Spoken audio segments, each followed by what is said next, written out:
America ने India के खिलाफ इन्वेस्टिगेशन क्यों शुरू की है? क्या ये सिर्फ एक इन्वेस्टिगेशन है या फिर नए टैरिफ लगाने की प्रिपरेशन? 11 मार्च 2026 को US trade representative Jameson green ने सेक्शन 301 इन्वेस्टिगेशन लॉन्च की है। पिछले कुछ महीनों में यूएस इंडिया ट्रेड टेंशंस काफी बढ़ गए हैं।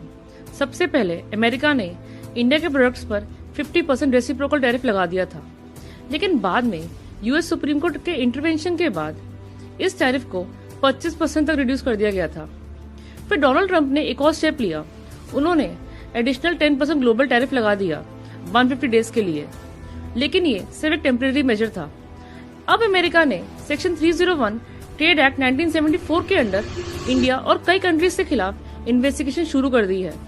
ऑफिशियल रीजन ये दिया जा रहा है कि कुछ कंट्रीज एक्सेस मैन्युफैक्चरिंग कैपेसिटी का यूज करके यूएस इंडस्ट्रीज को डैमेज कर रही हैं।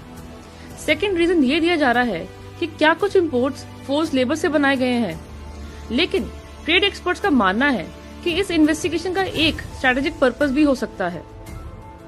जब 150 दिन का 10% टैरिफ पीरियड खत्म होगा, तब अमेरिका इसी इन्वेस्टिगेशन का यूज करके टैरिफ्स को फिर से कंटिन्यू या इवन इंक्रीज कर सकती है। ये issue global protectionism, trade Wars और इंडिया यूएस इकोनॉमिक रिटेलिएशंस को डायरेक्टली इम्पैक्ट करता है, जो यूपीएससी के लिए भी इम्पोर्टेंट टॉपिक है। ऐसे और करंट अफेयर्स टॉपिक्स को मेंस और प्रीलिम्स से रिलेट करने के लिए फॉलो करो अनसिविल्स, जहां कॉम्प्लेक्स ग्लोबल इश्यूज को हम 60 सेकंड्स में सिंप्लीफाई करते हैं।